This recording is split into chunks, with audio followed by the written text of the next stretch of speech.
తాకట్టులో ఉన్న మీ బంగారాన్ని విడిపించి ఆ రోజు ఆన్లైన్ రేటుకి మేము కొంటాం. Bhavani gold company. చక్కగా ఆ రోజున సూర్యాస్తమయం కంటే కాలకృత్యాలను తీర్చుకొని మొట్టమొదలు శివాలయానికి చేరుకోవాలి. సాయంత్రం శివాలయంలో నవగ్రహాల చుట్టూ శివాయ నమః అంటూ 27 ప్రదక్షిణలు చేసి చాలా మంది కాళ్ళు కడుక్కుంటారు, కాళ్ళు కడుక్కోదమ్మా.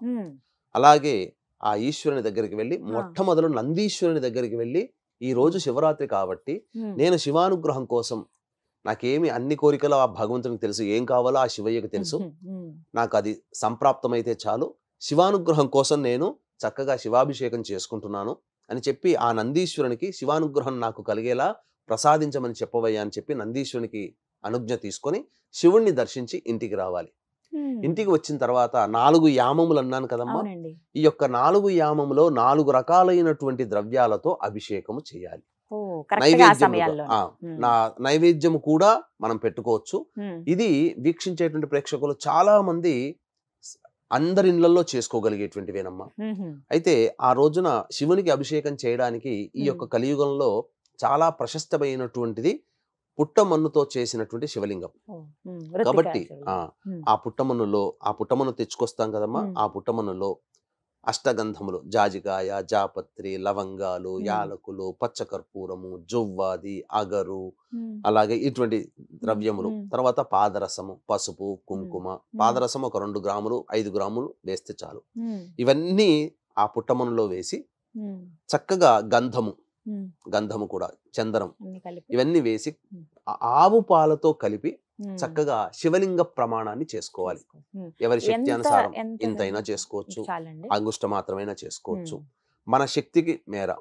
తదనంతరం ఆ యొక్క శివలింగానికి చక్కగా ఆవు నేతితో అద్దాలి. ఎందుకంటే అభిషేకం చేసేటప్పుడు శివలింగం తడవకూడదు కాబట్టి, అంటే కరిగిపోకూడదు పుట్టమన్ను కాబట్టి. ఆ విధంగా చేసి 6:30 కల్లా 4 యామములు అన్నా చెప్పాను కదమ్మా. మీరు 6 గంటల కల్లా శివాలయ దర్శనం చేసుకొని ఇంటికి రావాలి. ఇవన్నీ ఆ రోజున సమకూర్చుకోవచ్చు. ముందు ఆ మధ్య పొద్దున్న నుంచి సాయంత్రం వరకు ఉంటుంది కాబట్టి చక్కగా శివనామస్మరణతో ఆ శివలింగాన్ని తయారు చేసుకోవాలి. ఈ 4 యామములు అనేటువంటివి మీకు తెలియచేయడం జరుగుతుంది. ఎందుకంటే శివపుణాంతర్గతంగా తీసుకొని వచ్చానమ్మా. చక్కగా అందరికీ అందుబాటులో మొదటి యామము అనేటువంటిది 6:30 గంటల నుంచి 9 గంటల వరకు సమయం ఉంటుంది.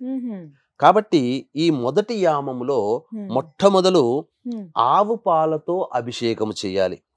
చేసి తామర పుష్పాలతో అర్చన చేయాలి. శివాయ నమః శివాయ నమః అనుకుంటూ అభిషేకం ఆవు పాలతో మాత్రమే చేయాలి.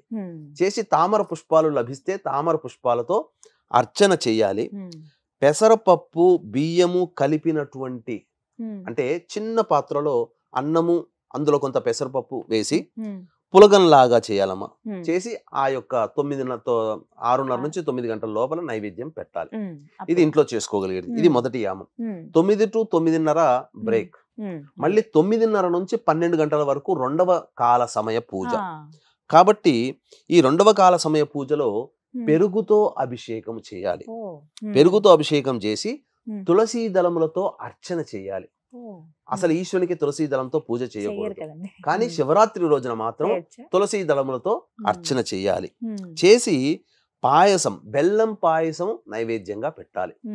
ఇది ఈ విధంగా చేయాలి.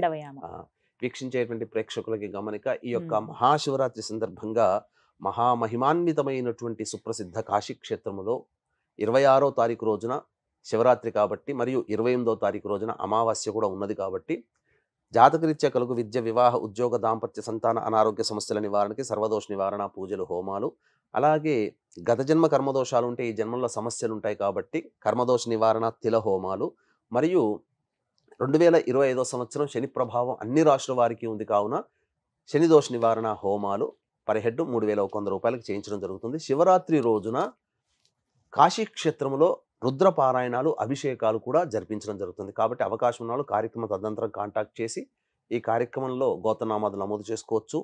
మీ యొక్క సంకల్పం వచ్చే శివరాత్రిలోగా ఈశ్వరానుగ్రహం వల్ల నెరవేరుతుంది అని చెప్పడంలో ఏమాత్రం సందేహం లేదు. ఇక 2 యామాలు 2 కాములు పూజ అయిపోయాయి కదమ్మా. 9:30 నుంచి 12 గంటల వరకు, మళ్ళీ 12 to 12:30 బ్రేక్, మళ్ళీ 12:30 నుంచి 3 గంటల వరకు మనకు 3వ యామం అనేటువంటిది పూజ. ఈ 3వ కాలములో ఆవు నెయ్యితో అభిషేకం చేయాలి. చేసి బిల్వ దళాలతో అర్చన. ఏక బిల్వం కావచ్చు ఉమ్. లేదా మారేడు పత్రి అయినా అవిష్ట. కావచ్చు. ఉమ్. బిల్వదళాలతో అర్చన చేసి నువ్వుల పొడితో చేసినటువంటి నువ్వుల ఉమ్. పులగం అని అంటారు కదమ్మా, ఉమ్. అది నైవేద్యంగా పెట్టాలి. ఉమ్. నువ్వులన్నం. నువ్వులన్నం ఉమ్. అది ఎంతో సేపట్లో కాదు కదమ్మా. ఉమ్. చేసిన తర్వాత 3 గంటలకి అయిపోతుంది కదా, 3 to 3:30 బ్రేక్. మళ్ళీ 3:30 నుంచి ఉదయం తెల్లవారుజామున 6 గంటల వరకు, ఆహా. ఈ 6 గంటల వరకు తేనెతో అభిషేకము చేసి ఉమ్. దొరికితే నల్ల కలవ పుష్పాలు దొరుకుతాయి గురుగారు? దొరుకుతాయమ్మా. ఎక్కడ దొరుకుతాయి? ఎక్కడైనా నల్ల దొరుకుతాయమ్మా, కలవలు. మనకు దొరుకుతాయి. అవునా? మనం ముందుగా తెచ్చి పెట్టుకోవాలి. అందుకనే ఆ.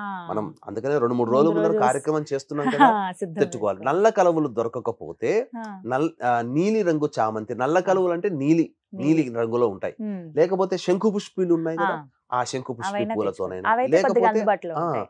నీలి చామంతి పుష్పాలతోనైనా కానీ ఉమ్. ఆ ఈశ్వరునికి అర్చన చేయాలి. ఉమ్. చేసిన తర్వాత కేవలము అన్నం మాత్రమే వండి నైవేద్యంగా పెట్టాలి. ఉట్టి అన్నం. ఉట్టి అన్నం. ఉదయం పూట. ఇది మనం చేయాల్సినటువంటిది. ఇది 4 యామాల్లో అయిపోతుంది కదమ్మా. ఉమ్. అంటే ఈ- ఈ 4 యామాల్లో అర్చన ఇవన్నీ కూడా ఇప్పుడు చెప్పిన విధానంగా చేయాలి. ఇలాగే చేయాలి. అభిషేకము, అర్చన, ఉమ్. నైవేద్యం. అభిషేకం చేసే సమయంలో ఏం పఠించాలండి?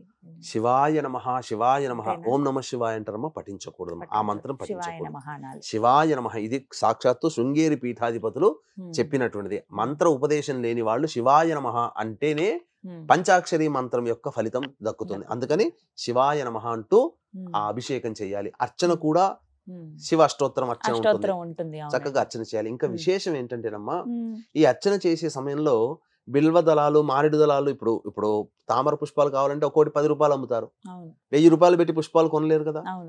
ఎంత శక్తి ఉంటే అంత శక్తి మేర తామర పుష్పాలు తీసుకొని ఉమ్. మిగతాది ఏ యొక్క దేవుడికి అష్టోత్తర పూజలలో మిగతా అన్ని అమ్మవారికి ఎర్రటి అక్షతలు, మిగతా దేవతలకి పసుపుతో కూడినటువంటి అక్షితలు అయితే ఉమ్.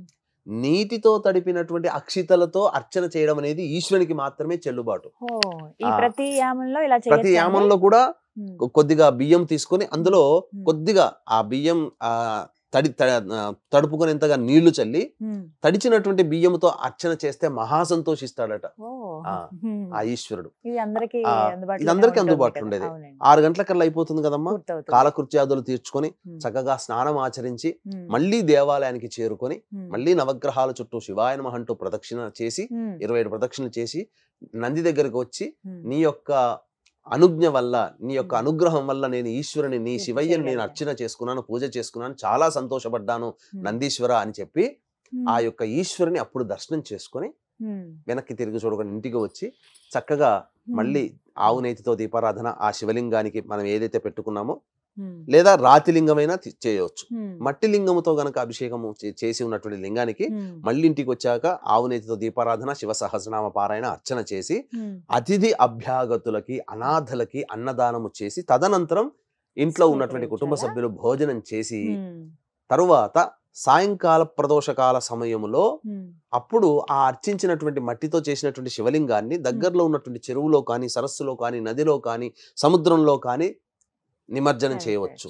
ఉమ్. మరి చాలా మందికి సిటీలో ఉంటారు, ఉండదు కాబట్టి కుదరదు బావిలోనైనా పక్షంలో. నిమజ్జనం చేయవచ్చు. లేకపోతే బావి కూడా లేని ప్రాంతాలు ఉన్నాయి కదా, ఉంటాయి. అవును. కాబట్టి అప్పుడు ఒక బకెట్ మంచి నీటిలో ఉమ్. ఆ యొక్క శివలింగాన్ని నిమజ్జనం, ఆ యొక్క పూజా ద్రవ్యంతో సహా నిమజ్జనం చేసి కొంత సమయానికి ఉమ్. అది కరిగిపోతుంది. కరిగిపోతుందండి. ఆ యొక్క నీటిని, కరిగిపోయినటువంటి మట్టితో కూడినటువంటి నీటిని ఎవరు తొక్కని ప్రదేశంలో లేదా ఎవరి ఇంట్లోనైనా కానీ ఆ ఇంట్లో పూల ఆ మొక్కలు యొక్క ఏమైనా ఉంటే అక్కడ వేసేయచ్చు. అక్కడ పూల మొక్కల్లో వేసుకోవచ్చు. ఉమ్. ఈ విధంగా శివానుగ్రహాన్ని మీ సొంతంగా చేసుకోవచ్చు. ఉమ్. అలాగే మహాశివరాత్రి రోజున కాశీ క్షేత్రంలో మన ఆధ్వర్యంలో జరుగుతున్నటువంటి కార్యక్రమంలో కూడా ఉమ్. చేసుకోవడం ద్వారా శివరాత్రి రోజున కూడా కాశీలో కార్యక్రమం చేసుకోవడం ద్వారా చేసినట్టు అవుతుంది. సంపూర్ణమైనటువంటి శివానుగ్రహం కలుగుతుంది అని చెప్పవచ్చు. మొత్తంగా ఈ యామాలు అనేవి ముఖ్యమైనవి. చాలా జాగరణ ముఖ్యం. చేసేవాళ్ళు కాలయాపనలాగా చేయకుండా ఇలా అభిషేకం చేయడం చేసుకుంటూ వల్ల ఉంటే ఇంకా తెలియకుండానే పుణ్యప్రదం మనం జాగరణ చేసిన ఫలితం చేసిన వస్తుంది. ఫలితం వస్తుంది. మనం చాలా జాగరణ చక్కగా దైవ భక్తిలో నిమగ్నం అయిపోయి అవుతాం. మనకు తెలియకుండానే ఆ రోజంతా కూడాను గడిచిపోతున్నాం. నిజమే గురుగారు, చాలా చక్కగా చెప్పారు. అంటే ప్రతిసారి ఎలాగో చేస్తూ ఉంటాం, కానీ ఈసారి ఇలా శాస్త్రోక్తంగా పద్ధతిగా